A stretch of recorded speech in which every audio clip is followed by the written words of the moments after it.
Hello दोस्तों, आज के इस वीडियो में हम बात करेंगे एक ऐसी बीमारी के बारे में जो अगर किसी को भी हो जाए तो उसको काफी देर तक तो पता ही नहीं पड़ेगा कि वो उस बीमारी से ग्रसित है, और जब तक उसको पता पड़ेगा उसका बहुत ज्यादा वैल्यूएबल टाइम वेस्ट हो चुका होगा। हम बात कर रहे हैं ओवर थिंकिंग के बारे में। जरूरत से ज्यादा सोचना। बंदा बैठा हुआ है किताब खोल के 1 घंटे से पढ़ाई करने के लिए, लेकिन पिछले 1 घंटे से वो पढ़ाई नहीं कर रहा, बल्कि वो कुछ ना कुछ सोचे जा रहा है, सोचे जा रहा है, सोचे जा रहा है। कोई अंत ही नहीं आ रहा सोचने का, सोचने से रुक ही नहीं रहा। ऐसे सोचे जा रहा है जैसे उसने सोच नाम के प्लेनेट के टूर का फुल टिकट ले रखा है। जब भी कोई काम करने जाता है फिर से उसके दिमाग में वही सोच घुसी रहती है। जब कोई डिसीजन लेना चाहता है तब भी इतनी बार सोचता है कि डिसीजन ही नहीं ले पाता। Paralysis by analysis.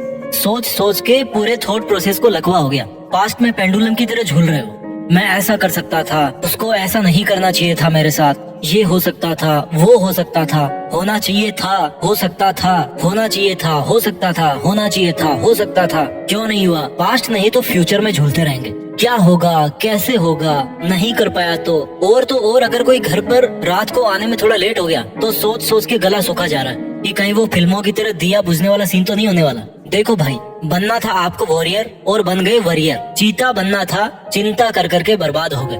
आज हम इसी जरूरत से ज्यादा सोचने वाली बुरी आदत का इलाज करेंगे। श्री भागवत गीता में अर्जुन बोले कृष्ण से कि हे कृष्ण, इस मन को रोकना तो असंभव है, क्योंकि ये मन बहुत चंचल है, कभी यहाँ तो कभी वहाँ। और जब मेरे जैसा अर्जुन इसको कंट्रोल नहीं कर पा रहा तो एक आम आदमी कैसे इसको कंट्रोल कर पाएगा। श्री कृष्ण बोले कि हाँ अर्जुन, तुम बोल तो सही रहे हो, पर ऐसा नहीं है कि सोच को वश में करने का कोई उपाय ही नहीं है। अर्जुन ने पूछा क्या? श्री कृष्ण बोले अभ्यास, प्रैक्टिस।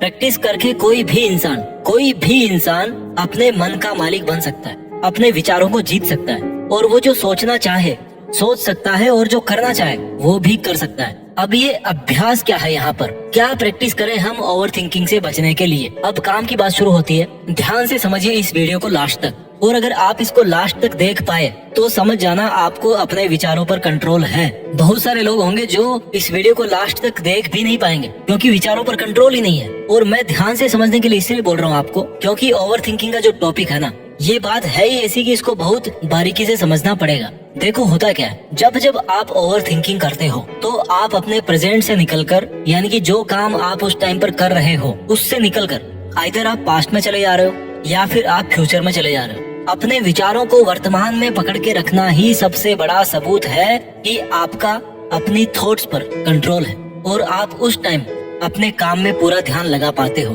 जब आप पास्ट के बारे में सोचते हो तो आपके मन में सबसे पहले यही आता है कि ऐसा होता तो वैसा होता, वैसा होता तो ऐसा होता। देखो मेरे भाई, पास्ट को आप चेंज नहीं कर सकते, लेकिन उससे आपको जो मैसेज मिला है, उससे आपको जो सीखने को मिला है, उस सीख को आप अपने हिसाब से चेंज कर सकते हो। पास्ट केवल और केवल सीखने के लिए ही होता है। पास्ट का पर्पज ही होता है कि बस मेरे से सीखो। इस बारे में मत सोचो कि क्या हुआ और क्या नहीं हुआ, केवल इस बारे में सोचो कि जो भी हुआ उससे मुझे क्या मिला।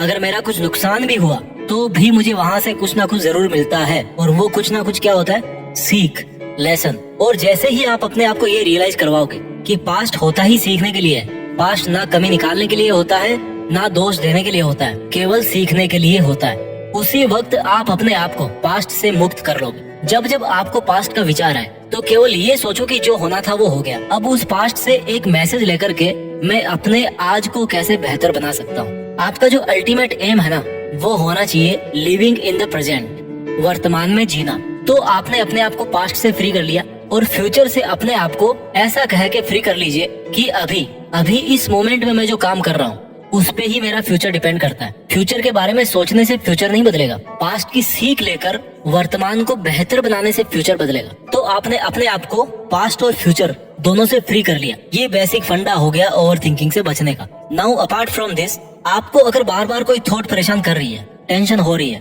तो अपने लिए मैन्युअली दूसरे डिस्ट्रैक्शन क्रिएट कीजिए। फॉर एग्जाम्पल, जब आपने ट्रैक कर लिया कि आप पास्ट और फ्यूचर में झूल रहे हो, तो आपके पास में ऐसी कोई हॉबी होनी चाहिए जिसमें आप उस वक्त अपना टाइम लगा सको। मान लो वॉकिंग करने चले गए थोड़ी देर बाहर।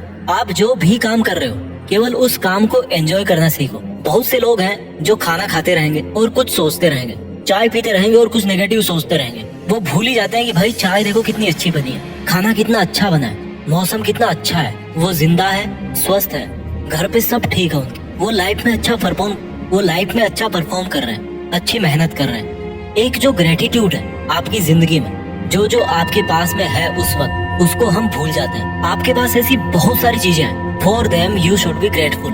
हम सूरज के ग्रेटफुल हैं जिसकी वजह से इस धरती पे जीवन है।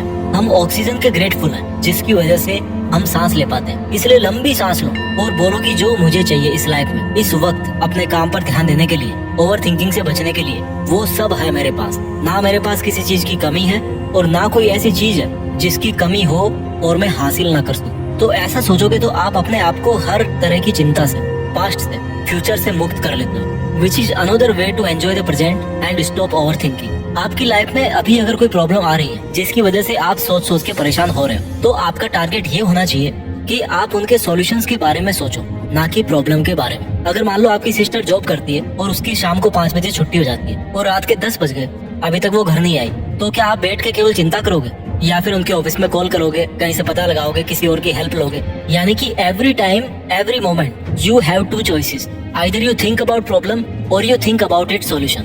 हर टाइम, हर घड़ी आपके पास 2 ऑप्शन होते हैं। आप या तो प्रॉब्लम के बारे में सोचते रहें या फिर सॉल्यूशन के बारे में सोचें। सोचना ही तो है, किसी एक के बारे में आपको सोचना ही है। Living in the present moment without getting into any worry is the key to learning how to stop overthinking. आपको अपनी लाइफ का चार्ज खुद लेना पड़ेगा। अगर आप उस जगह पे नहीं हो अपनी लाइफ में जहाँ पे आज आपको होना चाहिए, तो इसमें अब भी देरी नहीं हुई है। आप उस चीज को तो नहीं, लेकिन उससे बेहतर चीज को जरूर अचीव कर सकते हो। और जब आप अपने आप को कन्विंस कर लेते हो, मोटिवेट कर लेते हो कि यू डिजर्व बेटर, आप उससे बेहतर डिजर्व करते हो, तब आप अपने आप में कॉन्फिडेंस और कंसंट्रेशन डेवलप करते हो। और आप में कोई कमी भी रह जाती है, और में भी कोई कमी रह जाती है जिसकी वजह से आप उस बात को भूल नहीं पा रहे हो। तो एक चीज याद करो, इस दुनिया में कोई भी बंदा परफेक्ट नहीं है। एक कहानी है, सच है कि झूठ है मुझे नहीं पता। द्रौपदी ने अपने पुराने जीवन में बहुत बड़ी तपस्या की। भगवान प्रसन्न होकर प्रकट हुए और बोले कि क्या चाहिए वरदान तुम्हें बताओ। तो द्रौपदी ने 5 गुण बताए और कहा कि हे भगवान, जिस पुरुष में ये 5 गुण हो उसी को मेरा पति बनाना। भगवान ने समझाया कि देखो, ऐसा इंसान तो हो ही नहीं सकता। इंसान मैंने बनाया ना, मुझे पता है ऐसा इंसान हो ही नहीं सकता। दूसरा वरदान मांग लो। बोला नहीं, मुझे तो ऐसा पति ही चाहिए जिसमें मेरे ये 5 गुण हो। भगवान ने बोला ऐसा पॉसिबल तो नहीं है, बट मैं कर दूंगा मैनेज। तथास्तु। हुआ क्या, अगले जन्म में द्रौपदी को 5 पति मिल गए। तो जब भगवान खुद बोल रहे हैं कि कोई भी परफेक्ट नहीं है, उन्होंने ऐसा इंसान बनाया ही नहीं है जो हर काम में, हर फील्ड में, हर क्वालिटी में सबसे अच्छा हो, सबसे बेस्ट हो। ऐसा हो ही नहीं सकता कि कोई फिल्मों में ऑस्कर लेने वाला स्विमिंग में भी इंटरनेशनल गोल्ड मेडल ला रहा है, मैराथन में भी गोल्ड मेडल ला रहा है, राष्ट्रपति भी बन गया हो, उससे सब इंसान खुश भी है, किसी को उससे शिकायत भी नहीं है। दुनिया का सबसे बड़ा एस्ट्रोनॉट भी वही है, वो बृहस्पति ग्रह पे भी जा सकता है, जिसको दुनिया की सारी किताबें दिमाग से याद है। नो यार, नेवर। ऊपर वाले ने ऐसा इंसान बनाया ही नहीं है। कोई ना कोई कमी किसी में जरूर होती है। इसलिए अगर आप इसलिए ओवर थिंकिंग कर रहे हो कि आप में कोई कमी है या अगले बंदे में कोई कमी है और उससे आपको फर्क पड़ रहा है, तो सोचिए कि इट्स नेचुरल। अगर उसमें कोई कमी है तो अच्छाई भी जरूर है। आपने जो फोकस डाल रखा है, जो आपकी फोकस लाइट है, उसका फोकस नेगेटिव चीजों से हटा के उसकी पॉजिटिव चीजों पे डालो, अपनी पॉजिटिव चीजों पे डालो। और जैसा कि भगवान श्री कृष्ण ने अर्जुन को कहा था कि अपने विचारों को कंट्रोल करना मुश्किल तो है, लेकिन इम्पॉसिबल नहीं है। और इसका तरीका यही है कि अभ्यास करते रहिए। किस चीज का अभ्यास? पास्ट और फ्यूचर की थॉट्स से आजाद होकर प्रेजेंट के काम पर फोकस करना। और आप पूरा फोकस इस पे लगाएं।